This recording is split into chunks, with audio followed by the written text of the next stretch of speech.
tan joven, tengo 53 años. Mi familia, yo tengo una hija mayor que está aquí conmigo, Areli. Ella vive aquí en Monterrey, aquí trabaja, gracias a Dios.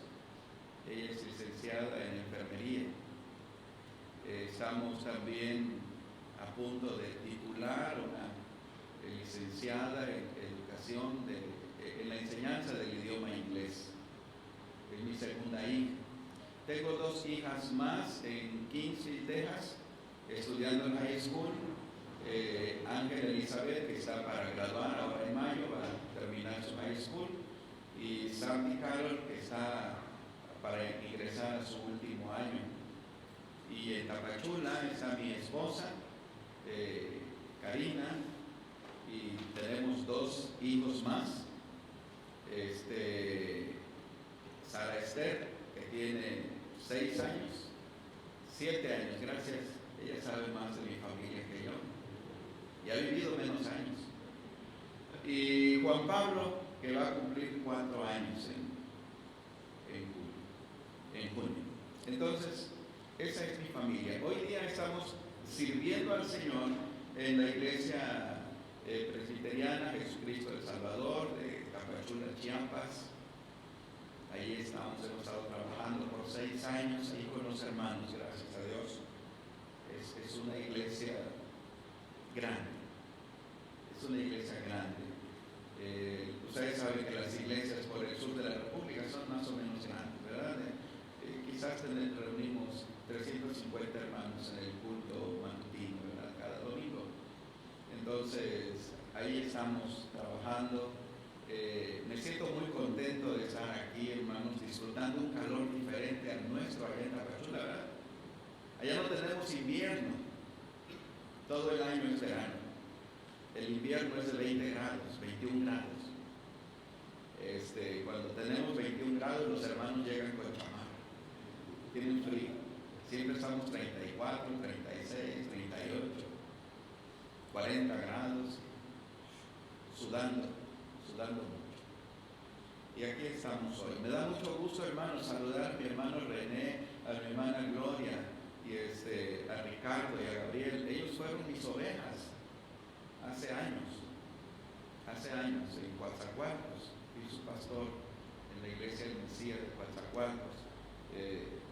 A Ricardo lo dejé de ver pronto porque él vino a estudiar a Monterrey y aquí se quedó. Después se vino Gabriel y luego trajeron a los padres, ¿verdad? Entonces, me da mucho gusto verlos y verlos muy bien. Bueno, el pasaje de hoy, quisiera que ustedes mantengan sus Biblias ahí en el pasaje porque es lo que voy a explicar, ¿verdad? Romanos capítulo 10, el versículo 11 al 15. Ustedes saben la pregunta del catecismo, ¿cuál es el fin principal del hombre? El fin principal del hombre es ¿qué? Glorificar a Dios y gozar de Él para siempre. Significa esto que el Señor nos ha llamado con el propósito de que nosotros seamos para su gloria.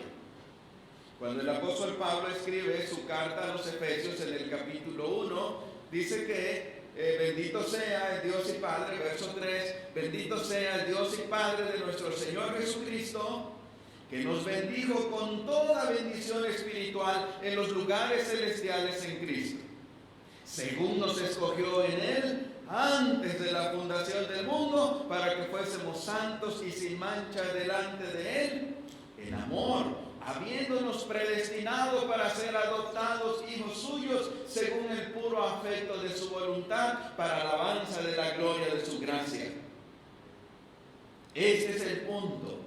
El Señor nos llamó para que nosotros seamos alabanza de la gloria de su gracia. Y la pregunta de esta mañana es ¿cómo tu vida está glorificando al Señor? Porque el propósito de Dios es un propósito redentor, pero en ese propósito redentor Él nos ha llamado también con la finalidad de que le honremos.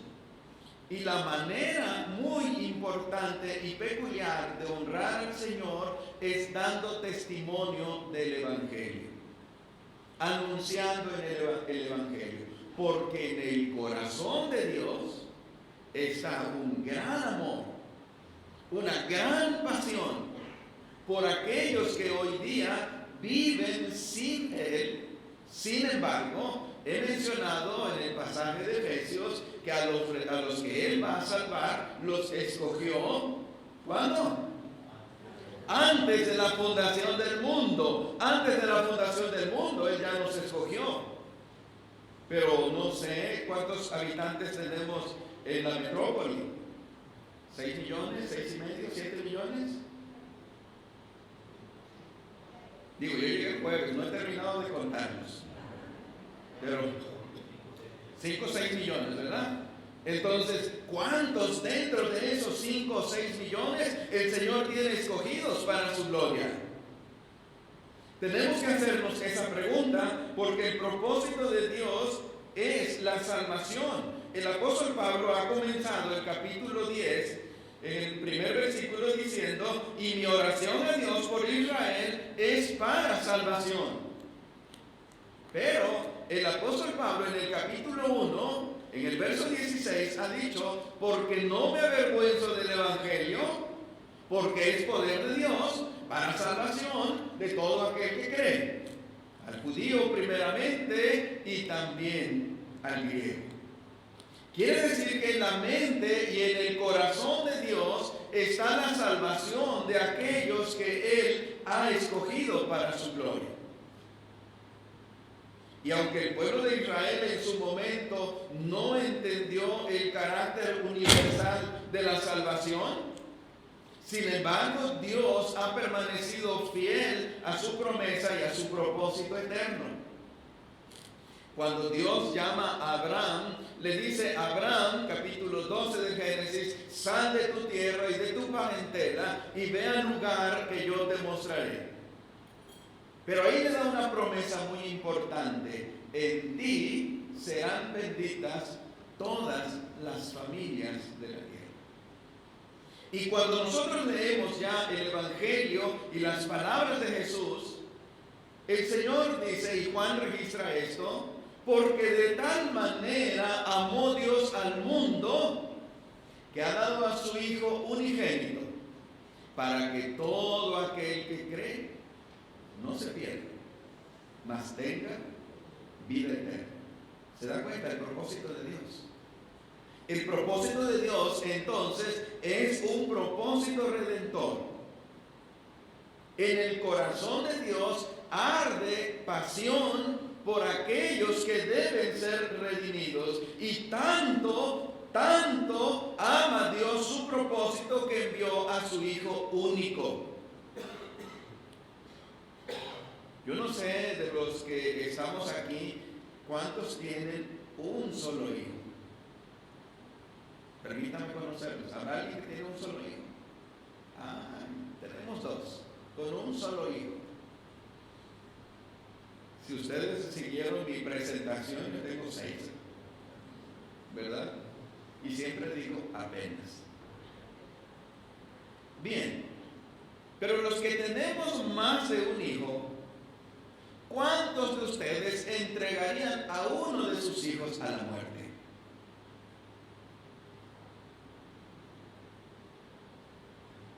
Digo, si tienen 2, les queda 1. Si tienen 3, les quedan 2. ¿Cuántos de ustedes entregarían uno de sus hijos, el peor de ellos? Digo, se deshacen de uno, peor. No alcanzamos, no concebimos, pero ahora póngase usted en el corazón de Dios, para que podamos entender el amor de Dios por usted. Es tan grande el amor que Dios tiene por mí y por usted, que entregó a su único Hijo. ¿Para qué? Para que nosotros ahora disfrutemos el perdón, la seguridad de la salvación y de la vida eterna. Pero en esa seguridad Dios tiene un propósito para nosotros. Sigue diciendo el apóstol Pablo, y ahora si vamos a nuestro pasaje, Romanos capítulo 10, versículo 11, porque la Escritura dice, todo aquel que en él creyere no será avergonzado. ¿Se ha preguntado cuando lee ese pasaje, ¿y qué pasará con el que no crea? Porque está diciendo lo que va a pasar con el que en él cree, no será avergonzado. Pero el que no cree, Juan lo dice, ya es condenado. Después del versículo 16, en el 17 de Juan 3, dice, porque no envió Dios a su Hijo al mundo para condenar al mundo, sino para que el mundo sea salvo por él. Y el verso 18, en el que en él cree, no es condenado, pero el que no cree ya ha sido condenado, porque no ha creído en el unigénito Hijo de Dios. Pero aquí nos recuerda el apóstol Pablo que todo aquel que en él creyere no será avergonzado.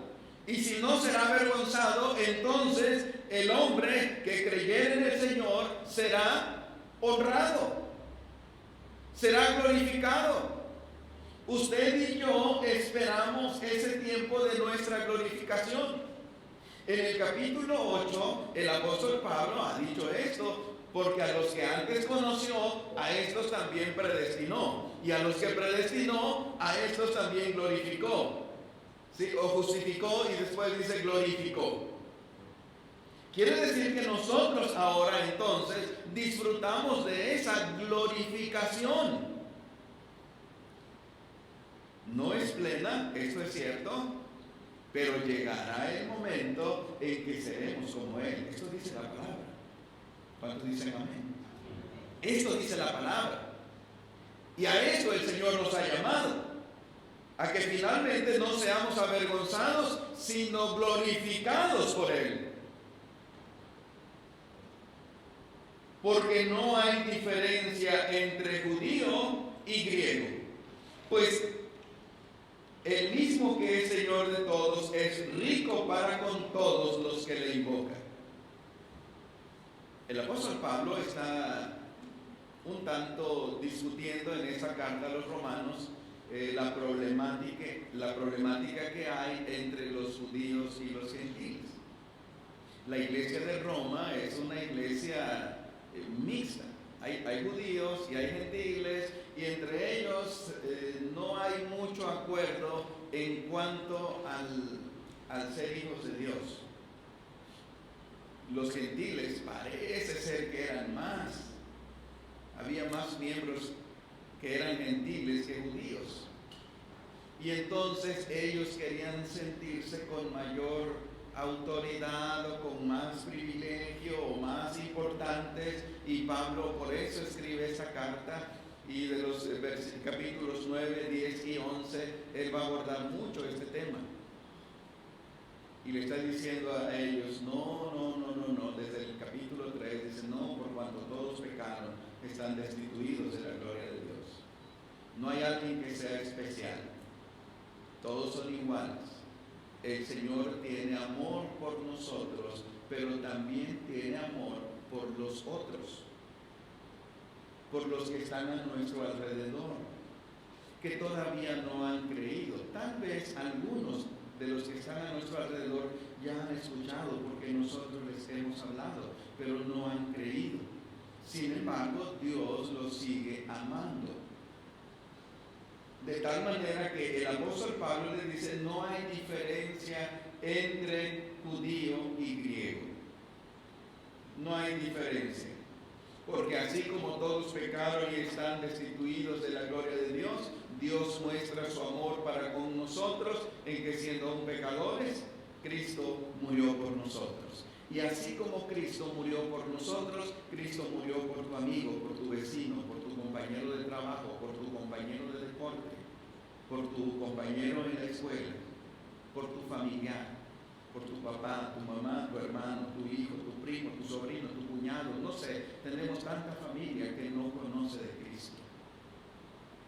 Pero Él los ama, y los ama profundamente al grado que dio a su Hijo. Y luego viene una promesa muy hermosa, porque todo aquel que invocare el nombre del Señor será salvo. Hay una necesidad que debe ser cubierta en la vida y corazón de todo hombre, invocar el nombre del Señor. Y ahora el apóstol Pablo va a hacer una explicación a base de preguntas. Y la primera que él dice: ¿cómo pues invocarán a aquel en el cual no han creído? Vean la relación. Hay necesidad de creer para invocar. Recuerda lo que dijo Juan 3:16: para que todo aquel que en él cree. Necesita creer. Usted y yo hemos creído por la gracia de Dios, por la misericordia de Dios, hemos creído.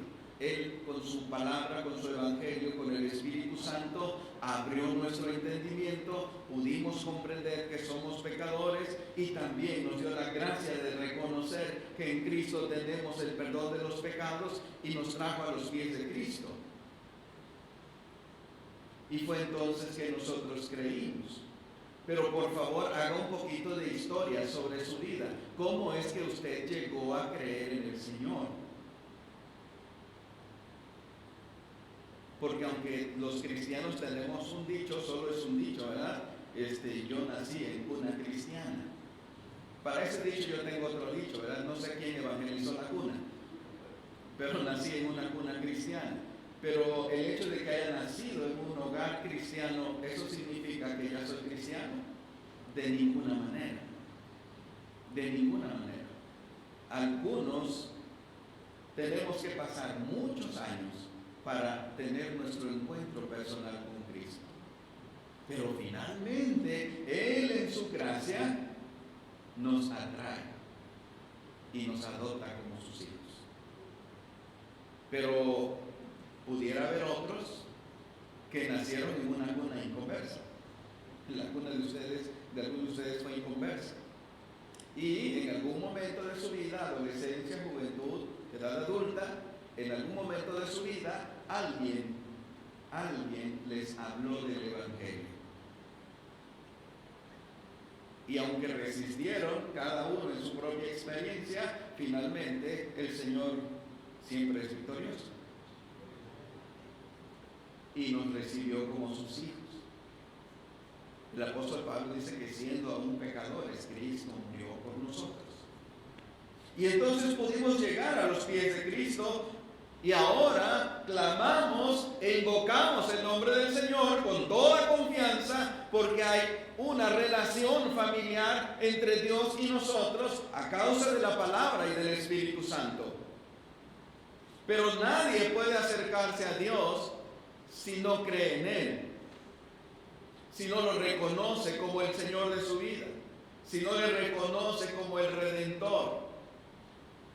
Por eso el apóstol Pablo dice que se hace muy necesario que los hombres invoquen el nombre del Señor, porque el que invoque el nombre del Señor será salvo. Pero no pueden invocar aquel en el que no han creído. La fe resulta entonces indispensable para la salvación del hombre. Porque por gracia sois salvos por medio de la fe. Y esto no es de vosotros, es un don de Dios, que no se obtiene por obras, para que nadie se gloríe. Efesios 2:8, ¿verdad? Para que nadie se gloríe. Se cuenta de un niño que quedó solo en un cuarto nivel de un edificio. Sus padres salieron y el edificio se comenzó a incendiar.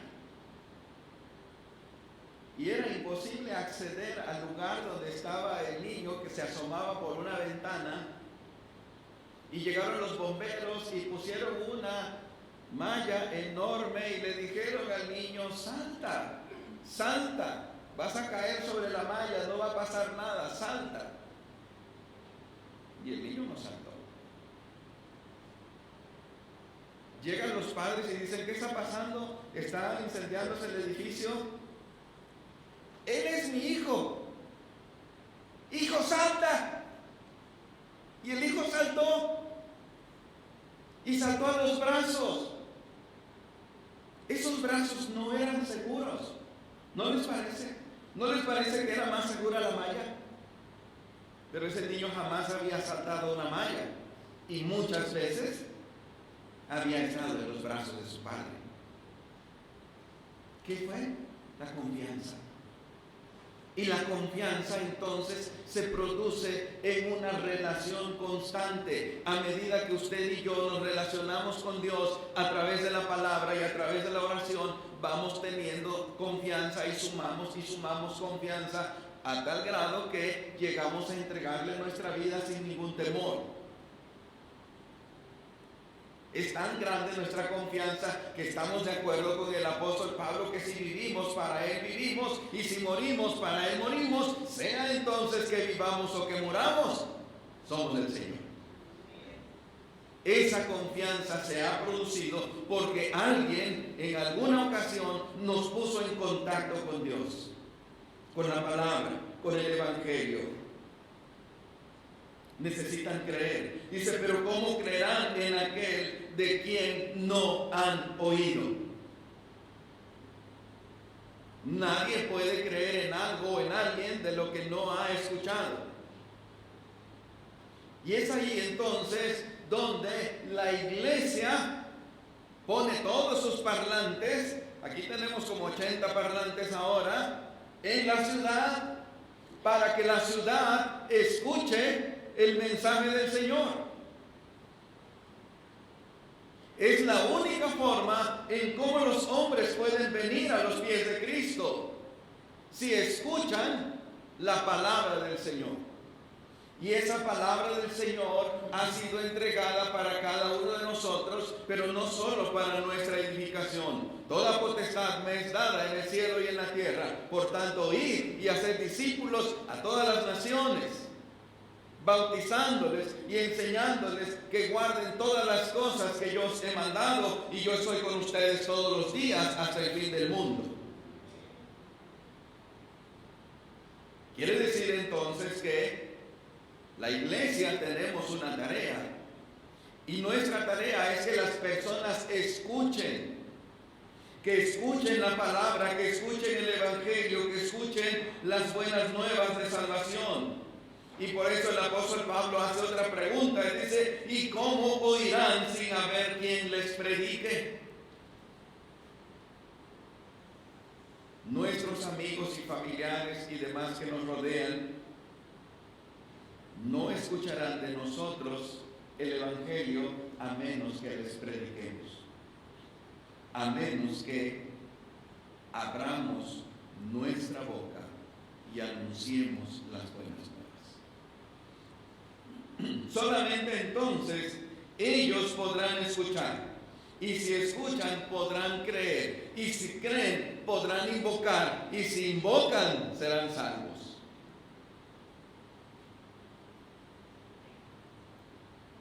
¿Y cómo predicarán si no fueren enviados? Quiero traer a sus memorias el relato de Isaías en el capítulo 6, cuando él es llamado por el Señor. ¿Recuerda ese relato? Fantástico relato. ¿Sí? En el año que murió el rey Usías, dice el profeta, ¿verdad? Él tuvo una visión tremenda, a tal grado que dice: ay de mí que soy muerto, porque siendo hombre de labios inmundos y viviendo en medio de una sociedad que tiene labios inmundos, han visto mis ojos al Señor. Isaías reconoció su condición. Isaías reconoció que es pecador. Él reconoció que lo que merecía es la muerte. Y esto es lo que nos acerca al Evangelio. La paga del pecado es muerte. Isaías reconoce que él debe morir porque es pecador. Pero entonces dice que voló uno de los serafines y con unas tenazas tomó del altar un carbón encendido y le dijo a Isaías: ahora esto ha tocado tus labios, es quitada tu culpa y es limpio tu pecado. Y entonces oí una voz que decía: ¿a quién enviaré? ¿Y quién irá por nosotros? Y entonces yo respondí, dice Isaías: heme aquí, envíame a mí. Isaías está recordando al pueblo de Israel que Dios enviará a su Hijo. Y cuando el Hijo fue enviado, el apóstol Pablo se encarga de hacer este relato de Gálatas 4:4, cuando vino el cumplimiento del tiempo, Dios envió a su Hijo, nacido de mujer y nacido bajo la ley. Recuerda las promesas de los profetas del Antiguo Testamento. Pero dice que Dios envió a su propio Hijo para hablarnos el Evangelio. Yo he venido para que tengan vida y la tengan en abundancia. Dios envió a su Hijo para que nosotros pudiésemos recibir el Evangelio. Pero termina el ministerio de Jesús y Él envía a la iglesia. Y ahora resulta que nosotros somos enviados. Dice: ¿y cómo predicarán si no fueren enviados? Hermanos, el desafío que el Señor nos deja esta mañana es a que nosotros salgamos y anunciemos el Evangelio. Hoy día, hermanos, es tan barato predicar el Evangelio. Yo digo que es gratis predicar el Evangelio hoy día. ¿Con cuántas personas inconversas tienes contacto cada día? Un contacto cotidiano. No estoy hablando de un contacto ocasional, ¿verdad? El chofer del Uber, no, él es un contacto ocasional. No, tu compañero de trabajo, tu vecino que está enfrente o al lado de tu casa. Tenemos ese tipo de contacto. No tenemos que invertir gran cosa. Solamente escuchar el llamado de Dios. Escuchar el llamado de Dios. ¿Cómo predicarán si no fueren enviados? Y hay una promesa, hermanos. Ante ese envío hay una promesa gloriosa, hay una promesa hermosa. Dice: cuán hermosos son los pies de los que anuncian la paz, de los que anuncian las buenas nuevas.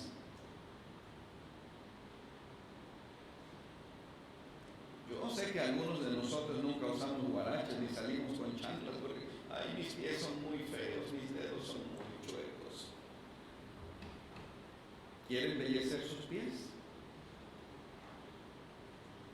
Aquí hay un tratamiento muy interesante.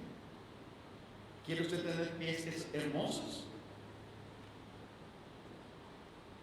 Si hoy día usted no tiene pies hermosos, hoy puede tomar esa decisión de tener pies hermosos, porque son hermosos los pies de los que anuncian la paz. Los que anuncian la paz. ¿Y en qué sentido la iglesia somos embajadores de paz? Bueno, en el sentido de que a causa del pecado, voy a recordarles un poquito el Edén. Dios le dijo a Adán que no comiera del fruto y Adán desobedeció. Y cuando Adán y Eva comieron del fruto, dice que descubrieron que estaban desnudos. Y escucharon la voz que decía: Adán, Adán, ¿dónde estás? Y Adán allá detrás de los matorrales: aquí estoy, Señor. Oí tu voz en el huerto, tuve miedo y me escondí porque estaba desnudo. Y Dios le contesta a Adán: ¿y quién te dijo que estabas desnudo? ¿Comiste acaso del fruto que te dije que no comieses? Y él dice: Señor, la mujer que tú me diste por compañera, ella me dio y yo comí. Y desde entonces la señora es la culpable. No, pero ¿qué sucede? Sucede que Adán entra y declara una enemistad a Dios. ¿A quién culpó Adán de su pecado? ¿Han reflexionado esto? Al Señor, a Dios. La mujer que tú me diste por compañera. ¿Sí? Tal vez Adán fue el que escribió el dicho que más vale solo que mal acompañado. Pero él le dice a Dios, tú me diste una mujer por compañera y ella me echó a perder. Entonces, entre tú y la señora tienen el problema. Y desde entonces, hombres y mujeres, ¿cómo nos cuesta aceptar nuestras responsabilidades? Sobre todo cuando fallamos. ¿Se ha dado cuenta de esto? Siempre que cometemos un error, buscamos cómo justificarlo. Pero ahí se produjo una separación. El hombre se separó de Dios. El hombre quedó sin la relación que tenía con Dios. El hombre actualmente está enemistado con Dios a causa del pecado. Por eso es que los embajadores del Evangelio tenemos pies que anuncian la paz, y esos pies son hermosos. Porque anunciamos la paz. Cuando una persona recibe a Cristo Jesús, se produce paz entre esa persona y Dios. Se restaura la mejor relación, porque esa es una relación eterna. Pero es una relación de redención, de salvación y de vida. Por cierto, ¿cuál es el tema de hoy? Bueno, yo les diría, hermanos, ahí les hablan. Se necesita alguien que predique. El Señor Jesús, en el capítulo 9 de Mateo, dice que viendo las multitudes, tuvo compasión de ellas, porque estaban desamparadas y dispersas como ovejas que no tienen pastor. Y entonces el Señor dijo, rogad pues al Señor de la mies que envíe obreros a su mies. Pero Isaías respondió, heme aquí, envíame a mí. Amados, quiero dejar esta memoria en ustedes, este recordatorio del Señor. Es verdad, Él nos llamó para salvarnos, Él nos llamó para redimirnos y disfrutamos de esa gracia, y en verdad que somos muy, muy felices por esa gracia que el Señor nos ha dado. Pero no seamos egoístas. Dios es la fuente de esa gracia y es inagotable, a tal grado que Pablo dice que cuando abundó el pecado, sobreabundó la gracia. Si la gracia es inagotable, hermanos, vamos a compartirla con los que están a nuestro alrededor. El himnólogo dice, muchos que viven en tu derredor, tristes, hambrientos están. Pero también dice, tú por tu vida les puedes llevar gozo, luz y bendición. Y el coro de ese himno me gusta porque es una oración. Usa mi vida. Usa mi vida para tu gloria, oh Jesús, todos los días. Y hoy quiero ser testigo tuyo, Señor, por doquier. Que nosotros, hermanos, como iglesia, recordemos que tenemos esta misión. No es la misión del ministerio de evangelización de la iglesia. No es la misión de los pastores solamente, es la misión de todo creyente. Aquí es donde todos debemos ser uno en Cristo, cuando anunciamos el Evangelio de paz, el Evangelio que trae buenas noticias a aquellos que hoy viven sin Cristo. Esto fue el Evangelio desde el origen. No temáis, le dijo el ángel a los pastores, porque he aquí os traigo nuevas de gran gozo que serán para todo el pueblo. Os ha nacido hoy en la ciudad de David un Salvador, que es Cristo el Señor. Esto es el Evangelio, buenas noticias, pero son noticias de paz. Usted y yo debemos ser embajadores de paz, de la paz del Señor. Oremos. Padre, sin duda alguna, que tu palabra es muy, muy clara. Y hoy nos recuerdas que entre nosotros está la tarea de predicar el Evangelio. Se necesitan hombres y mujeres para predicar el Evangelio. Aquí estamos, Señor. Trata con nuestro corazón. Trata con nuestros pensamientos. Y concédenos, Padre, la gracia de sentir pasión, de sentir amor, de sentir gozo y alegría, de compartirte con los hombres. Que todas las personas que nos rodean, que aquellos con los que convivimos puedan escuchar de nuestros labios el anuncio de las buenas nuevas y vengan a ti todos aquellos que habrán de ser salvos. Señor, te rogamos que nos uses como instrumentos. Queremos suplicarte, Señor, que no abandones la obra de tus manos, que no la desatiendas, Señor, sino que tu Espíritu Santo nos impulse con todo fervor, con toda energía, y dejando a un lado lo que pudieran ser motivos para no hacerlo, nos levantemos en el nombre de Jesucristo y anunciemos las buenas nuevas a todos aquellos que nos rodean.